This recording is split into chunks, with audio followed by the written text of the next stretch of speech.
कक्षा 7 का para para विद्यार्थी भाइ बहिनीहरू, आउनुहोस् आजको कक्षामा हामी सहभागी बनौँ। आज हामी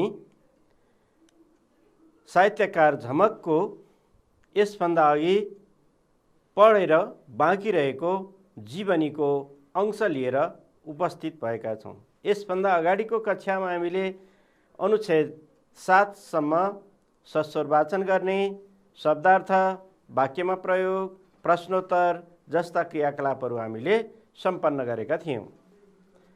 त्यसको साथसाथै हामीले साहित्यकार झमकको कारुणिक र सङ्घर्षमय जीवनको अवस्था, जीवनका अंशहरूको बारेमा पनि हामीले जानकारी लिएका थियौँ।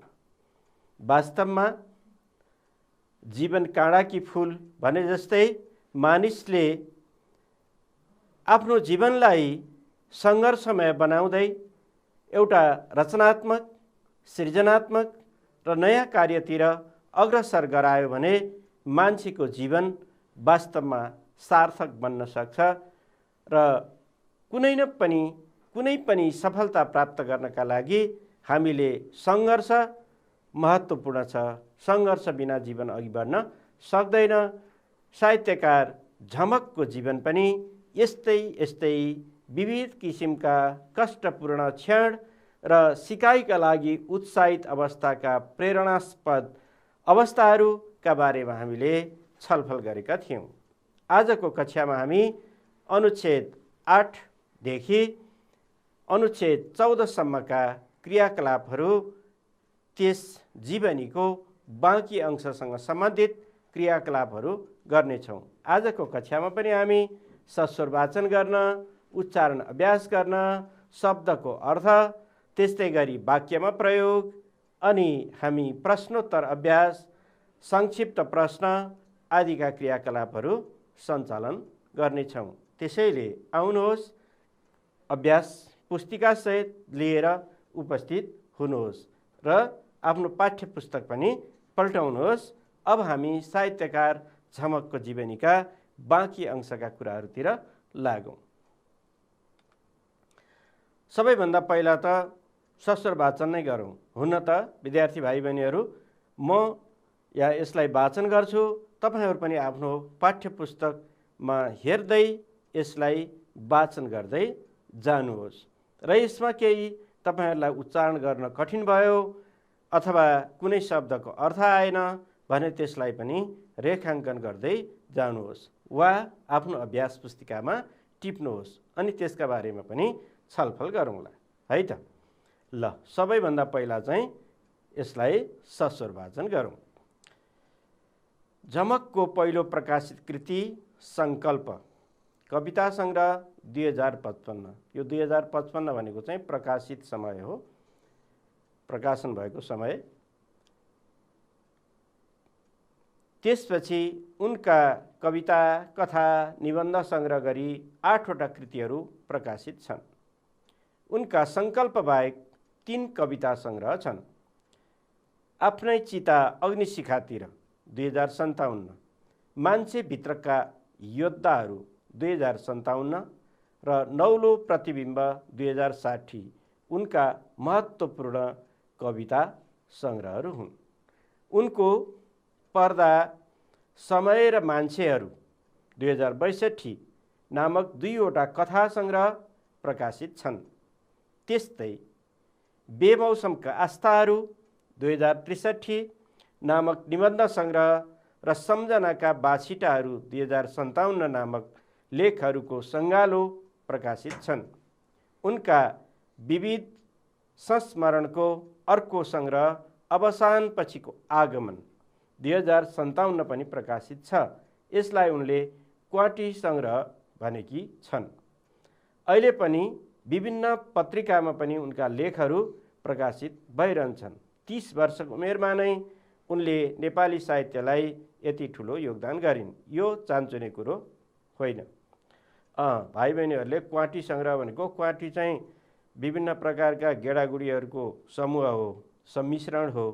त्यसैले यहाँ पनि विविध किसिमका रचनाहरूको सम्मिश्रण भएकोले क्वाटी राखिएको। भाइ बहिनीहरूको जिज्ञासा राम्रो छ। अब हामी थप छलफलका लागि अगाडि जाँदैछौँ। ल हेर्नुहोस् त, अहिले तपाईँहरूले पढेको कुराहरू कतिको सम्झिनुभयो, सम्झिनु पनि भयो होला। अब यसलाई जोडा मिलाएर हेर्नुहोस् त, यो कुनसँग जोडा मिल्छ। ल हेर्नुहोस् है, जस्तो कविताराम बाल साहित्य पुरस्कार, डाक्टर बिमलवाणी पुरस्कार, धनकुटा प्रतिभा पुरस्कार, प्रबल गोर्खा दक्षिणबाहु उपाधि, क्याप्टेन गोपाल प्रसाद रिमाल जनकल्याण पुरस्कार। यो कुन पुरस्कार अथवा कुन कुरा कुनसँग मिल्छ, यतापट्टि चाहिँ समय यो विक्रम सम्मतमा दिएको छ। अब तपाईँहरू यसलाई हेर्नुहोस् है, जोडा मिलाउनुहोस् है त। ल तपाईँहरूलाई मैले एकछिन सोच्ने समय दिएँ।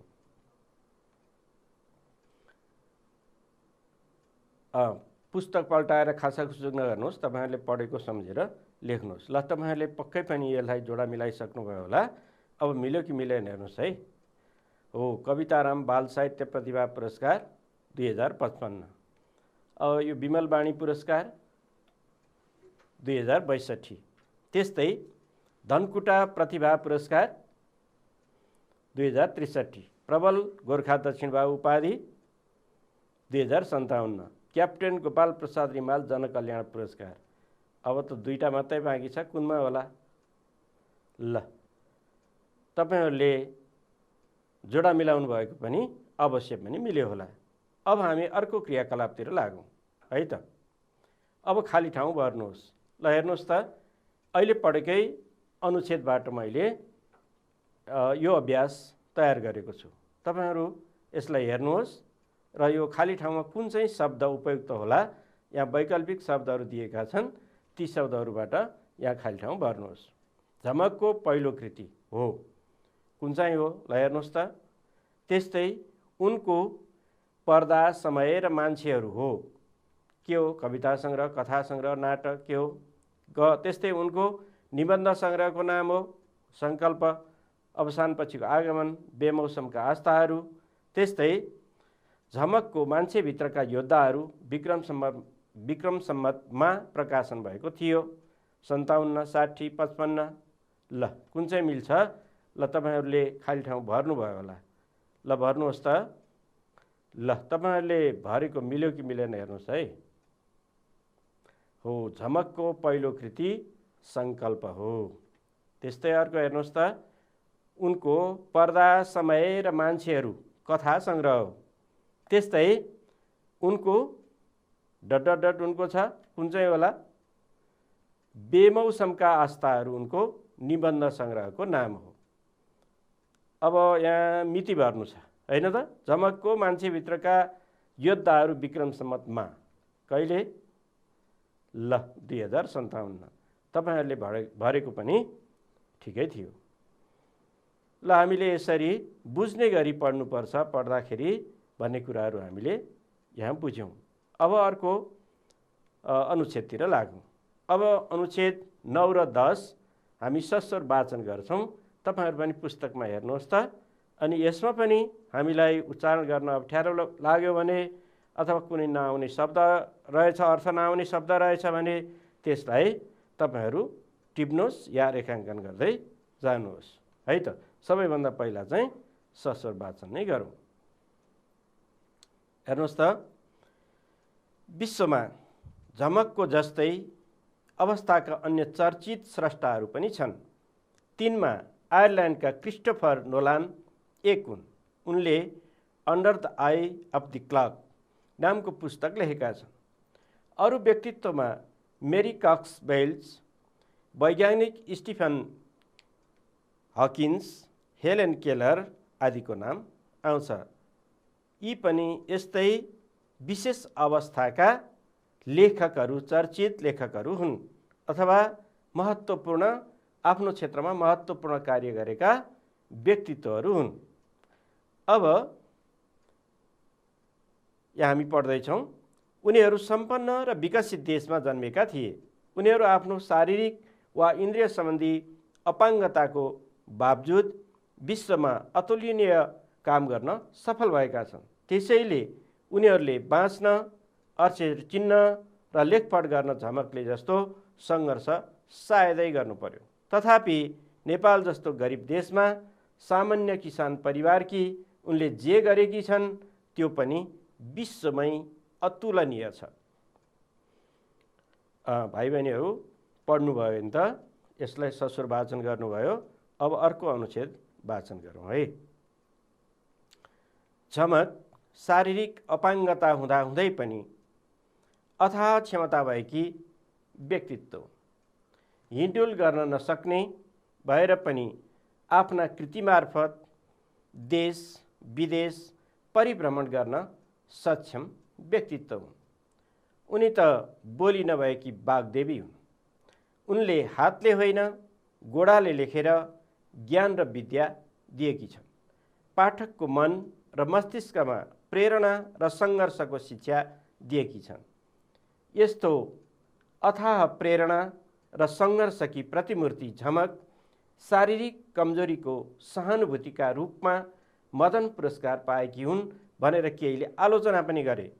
तर झमकका साहित्यिक रचना अन्य सबलाङ्ग र स्तरीय साहित्यकारका कृतिहरूभन्दा कम छैनन्।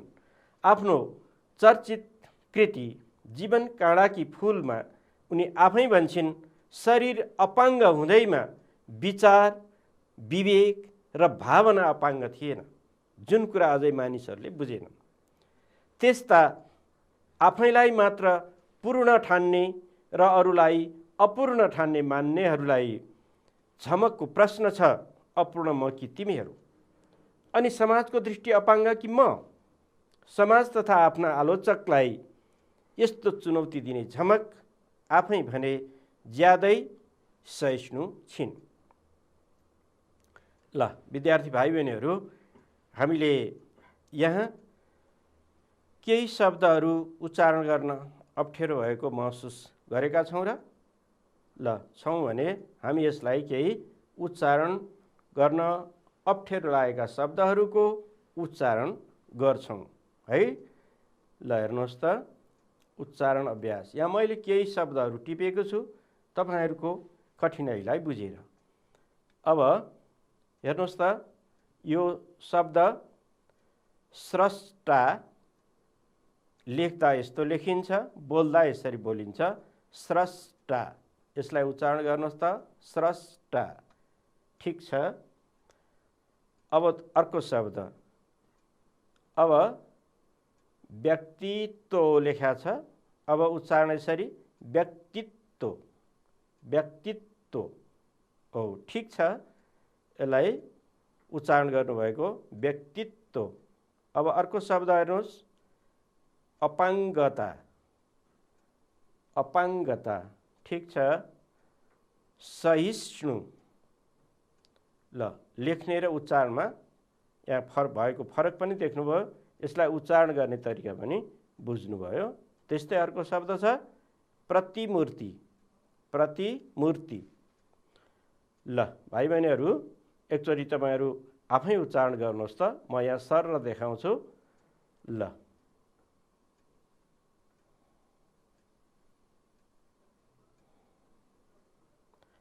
अब हामी अर्को क्रियाकलापतिर लाग्छौँ। ठिक छ, शब्दको अर्थ पनि आएन भने हामी छलफल गर्छौँ नि त।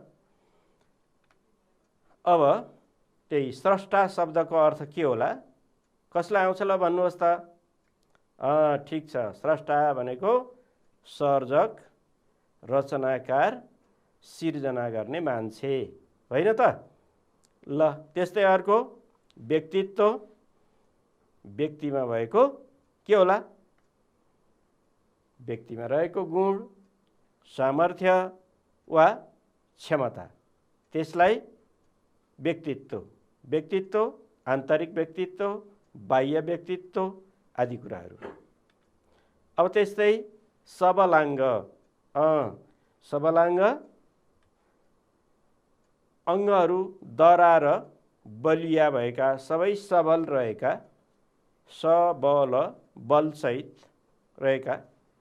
अब त्यस्तै अर्को शब्द हेरौँ, वाग्देवी। हो, वाग्देवीको अर्थ के होला? सरस्वती होइन त? वाग्देवी सरस्वती, ब्राह्मी, भारती, भाषा, वाणी आदि यसका नाम दिन सकिन्छ। त्यस्तै सहिष्णु, सहिष्णु यसको अर्थ आएन, यसको अर्थ हो सहनशील। अर्को क्वाटी, के अरे यो मैले अघि पनि भनेको थिएँ, यसको अर्थ त मांस, भटमास आदि विभिन्न प्रकारका गेडागुडी मिसाइएको खानेकुरा, त्यसलाई क्वाटी भनिन्छ, होइन त? ल, अब शब्दको अर्थ पनि हामीले केही अभ्यास गऱ्यौँ। अब हामी अर्को यही अनुच्छेद जुन हामीले अहिले पढ्यौँ यसलाई बुझ्ने गरी फेरि एकचोटि पढौँ र यसैसँग सम्बन्धित भएर मैले केही प्रश्नहरू बनाएको छु। तपाईहरू ती प्रश्नको जवाब दिन सक्ने गरी, सम्झने गरी गति यति पनि मिलाएर सस्वर वाचन गर्नुहोस् है त। बुझ्ने गरी पनि अनि गति यति मिलाएर पनि वाचन गर्नुहोस्। म पनि तपाईहरू सँगसँगै वाचन गर्छु। झमक शारीरिक अपाङ्गता हुँदाहुँदै पनि अथाह क्षमता भएकी व्यक्तित्व। हिँडुल गर्न नसक्ने भएर पनि आफ्ना कृति मार्फत देश विदेश परिभ्रमण गर्न सक्षम व्यक्तित्व। उनी त बोली नभएकी वाग्देवी हुन्। उनले हातले होइन गोडाले लेखेर ज्ञान र विद्या दिएकी छन्। पाठकको मन र मस्तिष्कमा प्रेरणा र सङ्घर्षको शिक्षा दिएकी छन्। यस्तो अथाह प्रेरणा र सङ्घर्षकी प्रतिमूर्ति झमक शारीरिक कमजोरीको सहानुभूतिका रूपमा मदन पुरस्कार पाएकी हुन् भनेर केहीले आलोचना पनि गरे। तर झमकका साहित्यिक रचना अन्य सबलाङ्ग र स्तरीय साहित्यकारका कृतिहरूभन्दा कम छैनन्। आफ्नो चर्चित कृति जीवन काँडाकी फुलमा उनी आफै भन्छिन्, शरीर अपाङ्ग हुँदैमा विचार, विवेक र भावना अपाङ्ग थिएन। जुन कुरा अझै मानिसहरूले बुझेनन् त्यस्ता आफैलाई मात्र पूर्ण ठान्ने र अरूलाई अपूर्ण मान्नेहरूलाई झमकको प्रश्न छ, अपूर्ण म कि तिमीहरू? अनि म समाज अनि समाजको दृष्टि अपाङ्ग कि म? समाज तथा आफ्ना आलोचकलाई यस्तो चुनौती दिने झमक आफै भने ज्यादा सहिष्णु छिन्। ल विद्यार्थी भाइ बहिनीहरू, तपाईहरूले यसलाई पढ्नुभयो। अब यहाँ केही प्रश्नहरू छन्। ती प्रश्नहरू तपाईँ टिप्न पनि सक्नुहुन्छ अनि ती प्रश्नहरूमा छलफल गर्दै जवाफ पनि तयार गर्नुहोस् है। म सबैभन्दा पहिला प्रश्नहरू टिपाउँछु। तपाईहरू प्रश्नहरू टिप्नुहोस् वा हेर्नुहोस् र सम्झिनुहोस्। झमक कस्तो व्यक्तित्व भएकी व्यक्ति हुन्? प्रश्न यस्तो छ। त्यस्तै दोस्रो प्रश्न छ, झमकले पाठकलाई कस्तो शिक्षा दिएकी छन्? त्यस्तै अर्को तेस्रो प्रश्न हेर्नुहोस्, झमकले शारीरिक कमजोरी वा सहानुभूतिका कारणले मदन पुरस्कार पाएकी हुन् त? चौथो प्रश्न छ, मानिसहरूले के कुरा बुझेनन् भन्ने भनाइ झमकको छ? पाँचौं प्रश्न हेर्नुहोस् त। अघि भन्दै हुनुहुन्थ्यो तपाईँहरू है, यो परिभ्रमण शब्दको अर्थ आइराखेको छैन, यहाँ पनि त्यही सोधेको छ है। हेर्नुहोस् है, परिभ्रमण र दृष्टि शब्दको अर्थ बताउनुहोस्। ल यी 5वटा प्रश्न टिप्नुभयो। मैले भन्दै गर्दा तपाईहरू टिपिसक्नु भएको छ। कति चलाख हुनुहुन्छ है तपाईहरू। ल अब यसको जवाब के होला यो पनि टिपिसक्नुभयो होला सायद। अब यसको जवाफका बारेमा छलफल गरौँ। पहिलो प्रश्न के अरे, झमक कस्तो व्यक्तित्व भएकी व्यक्ति हुन्? ल तपाईहरूको जवाब पक्कै पनि मिल्यो होला। झमक शारीरिक अपाङ्गता हुँदाहुँदै पनि अथाह क्षमता भएकी व्यक्तित्व हुन्। अब दोस्रो प्रश्न के थियो अरे, झमकले पाठकलाई कस्तो शिक्षा दिएकी छन्? पाठकलाई भनेको पढ्ने मान्छेलाई, उनका कृति पढ्ने मान्छेहरूलाई पाठक भनिन्छ। अब झमकले पाठकलाई प्रेरणा र सङ्घर्षको शिक्षा दिएकी छन्। उनको जीवनी पढ्दा त हामीलाई यति धेरै स्नेह, यति धेरै ममता, हामी पनि सङ्घर्ष गर्नुपर्छ, हामी पनि अगाडि बढ्नुपर्छ, जीवन अत्यन्त कठिन परिस्थितिमा गुज्रँदो रहेछ, तैपनि हार खाएन भने मान्छे सफलताको नजिक पुग्न सक्दो रहेछ, सङ्घर्षले नै मान्छेलाई मान्छे जस्तो बनाउन सिकाउँदो रहेछ। त्यसैले यो उनको जीवनीबाट यो प्रेरणा पाएछौँ नि हामीले, होइन? ल, त्यस्तै अर्को तेस्रो हेर्नुहोस् त। झमकले शारीरिक कमजोरी वा सहानुभूतिका कारणले मदन पुरस्कार पाएकी हुन् त? के उनलाई अपाङ्ग भएकै कारणले दया राखेर दिएको हो त भन्ने यो प्रश्नको आशय हो। भाइ बहिनीहरू, तपाईँहरूलाई त्यस्तै लाग्छ? होइन। उनका साहित्यिक रचना अन्य सबलाङ्ग र स्तरीय साहित्यकारका कृतिहरूभन्दा कम छैनन्। अपाङ्ग भएको हिसाबले दिएको होइन, कृति सबल भएको कारणले दिएको हो, होइन त?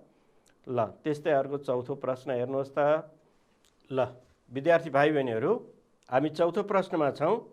मानिसहरूले के कुरा बुझेनन् भन्ने भनाइ झमकको छ। तपाईँहरूले यसको जवाब तयार गरिसक्नु भएको छ। अब हेर्नुहोस् त। मानिस शारीरिक रूपले अपाङ्ग हुँदैमा वैचारिक र मानसिक रूपले अपाङ्ग हुँदैन, तर मानिसले यो कुरा बुझेनन् भन्ने उनको भनाइ छ। विद्यार्थी भाइ बहिनीहरू, यो त प्रमाणितै भयो नि, होइन? झमक शारीरिक रूपले अपाङ्ग थिइन्, तर के उनको वैचारिक, मानसिक र विचारगत हिसाबले अपाङ्ग छिन् त? छैनन्। वास्तवमा मान्छे शारीरिक रूपमा अपाङ्ग हुँदैमा मानसिक या वैचारिक रूपमा अपाङ्ग हुँदैन भन्ने कुरा त धेरै यस्ता प्रमाणहरू छन्। अब हेर्नुहोस् त। परिभ्रमण र दृष्टि शब्दको अर्थ बताउनुहोस्। ल, भन्नुहोस् त। परिभ्रमण र दृष्टि आएन? ल, ठिक छ। परिभ्रमणको अर्थ चाहिँ सबैतिरको भ्रमण। त्यस्तै दृष्टि भनेको ठिक छ, दृष्टि भनेको हेराइ। ल, अब हामीले प्रश्नोत्तर पनि गऱ्यौँ। प्रश्नको जवाब कसरी लेख्ने, छोटो प्रश्नको जवाब कस्तो हुन्छ, यो अनुच्छेद पढेर लेख्ने कुरा पनि सिक्यौँ।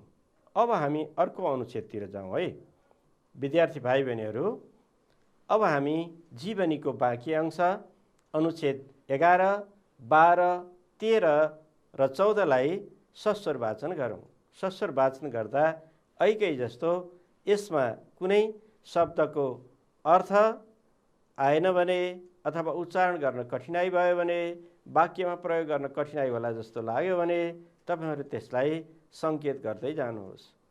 अनि नबुझेका कुरा छन् भने पनि यसलाई संकेत गर्दै जानुहोस् है त। अब हामी सबैभन्दा पहिला चाहिँ सस्वर वाचन नै गरौँ। म पनि तपाईहरु सँगसँगै रहन्छु, तपाईहरु पनि सँगसँगै वाचन गर्नुहोस् है। ल, आफ्ना आलोचकको सम्मान गर्दै उनी भन्छिन्, म जति पनि निल्छु आलोचना। आफ्नो सम्मानमा आयोजित नागरिक अभिनन्दनमा उनले गोडाले लेखेर सुनाउन लगाएकी थिइन्। मलाई मानव भन्दा माथि राखेर नबुझ्नुस्। यसबाट पनि उनको अहंकार शून्यता प्रष्टिन्छ। त्यस्तै अर्को अनुच्छेद हेर्नुहोस्। अरूका कुरा सुन्ने र बुझ्ने झमक कसैको प्रश्नको जवाफ भने मुखले दिन सक्दिनन्। उनी गोडाको औंलाले लेखेर दोहोरो कुराकानी गर्दछन्। उनलाई यस अवस्थामा पुर्याउन उनको परिवारका 3 नारीको महत्त्वपूर्ण भूमिका छ। ती 3 नारी हुन् जन्म दिने आमा, हुर्काउने हजुरआमा र सुटुक्क पुराना कापी र पेन्सिल दिने बहिनी मीना। उनले जीवन काँडाकी फूलमा तीनै जनाको भूमिकाको चर्चा गरेकी छन्। अर्को अनुच्छेद हेर्नुहोस्। झमकका नाममा अहिले विभिन्न संस्थाहरू क्रियाशील छन्। उनका जीवनका विभिन्न पक्षहरूको अध्ययन गर्न थालिएको छ। उनका नाममा धनकुटामा झमक घिमिरे साहित्य कला प्रतिष्ठान नामको संस्था गठन गरिएको छ। झमक साहित्यका साथै चित्रकलामा पनि रुचि राख्छिन्। उनले राम्रा चित्रहरू पनि तयार गरेकी छन्। अनन्त प्रेरणाकी स्रोत झमक काँडै काँडाका बीचमा फुलेकी एक सुन्दर फूल हो। संघर्ष र साधनाकी पर्याय हुन्। शारीरिक अपाङ्गता भएका निम्ति भएकाहरूका निम्ति उत्साह र भरोसाका साथ अघि बढ्न घचघच्याउने व्यक्तित्व हुन्। मानव अनन्त सम्भावनाको पुञ्ज हो भन्ने कुराकी दृष्टान्त हुन्। सबैका लागि प्रेरक व्यक्तित्व हुन्।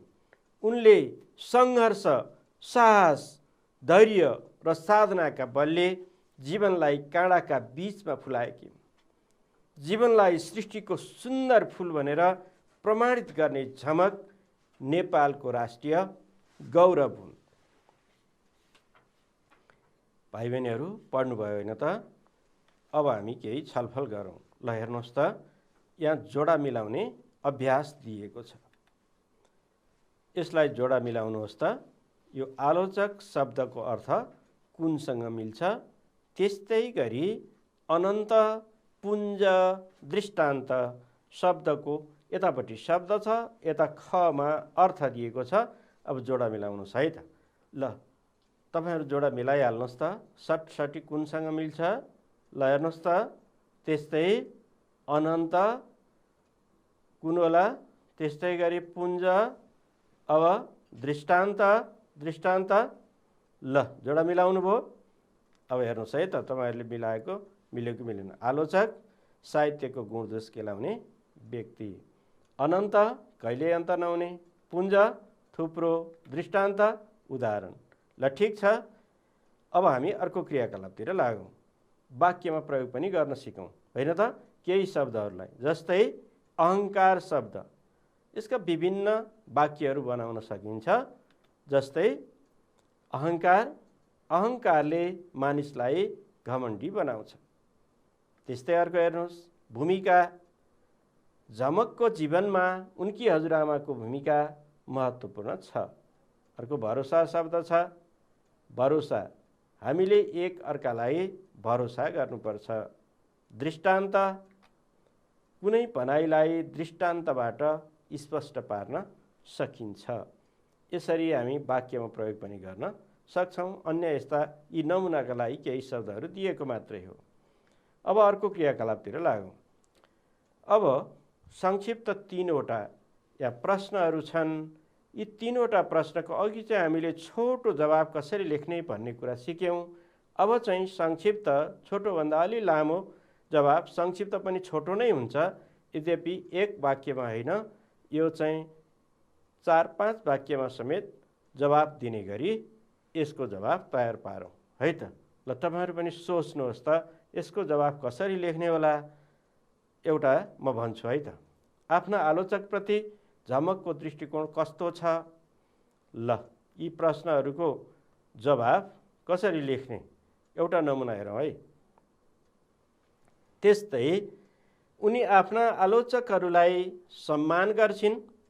उनी आफ्ना आलोचकहरूलाई आफूलाई मानव भन्दा माथि राखेर नहेर्नका लागि सल्लाह दिन्छिन्। अहंकार शून्यता उनको दृष्टिकोण रहेको छ। कस्तो दृष्टिकोण रहेको छ? यी कुराहरू यहाँ आयो होइन त? त्यस्तै अर्को दोस्रो, झमकलाई काँडाको बीचमा फुलेको फूल किन भनिन्छ?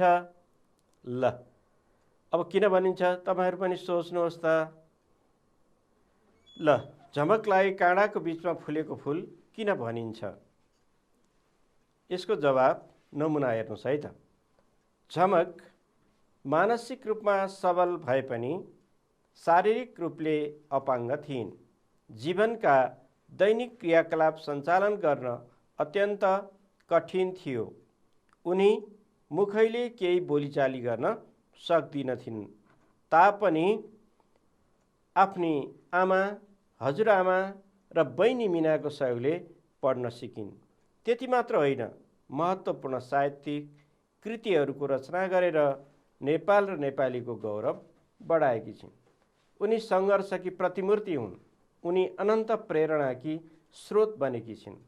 त्यसैले उनलाई काँडाको बीचमा फुलेको फूल भनेर भनिएको हो। ल भाइ बहिनीहरू, तपाईहरुले यस्तै गरी लेख्ने अभ्यास गर्नुहोस्। हुन त यो प्रश्नको जवाब धेरै लामो पनि लेख्न सकिन्छ। यद्यपि संक्षिप्त जवाब भएको हुनाले योभन्दा लामो बनाउनु उपयुक्त नहोला। अब त्यस्तै अर्को तेस्रो प्रश्न थियो। यसमा अभ्यास गरौँ है त। ल हेर्नुहोस् त, झमकको जीवनीबाट लिने प्रेरणा के हो? ल, झमकको जीवन सङ्घर्ष तथा अथक परिश्रमबाट गुज्रिएको छ। कैयौँ कठिन अवस्थामा पनि उनी विचलन भएनन्। उनी आफ्ना लागि भन्दा पनि अरूका लागि बाँचिन्। त्यसैले उनको जीवनीबाट जीवनमा कठिन अवस्थाहरू आउन सक्छन्, तर त्यसबाट भाग्नु हुँदैन। आशा र विश्वासका साथ अगाडि बढ्दै गएमा सफलता टाढा छैन भन्ने कुरा उनको जीवनीबाट पाइने प्रेरणा हो। ल विद्यार्थी भाइ बहिनीहरू, तपाईहरू पनि यस्तै गरी यस्ता संक्षिप्त प्रश्नको जवाफहरू लेख्ने अभ्यास गर्नुहोस्। अब यसमा यो जीवनीका महत्त्वपूर्ण कुराहरू टिप्नुपर्ने पनि हुन्छ। त्यसलाई तपाईहरू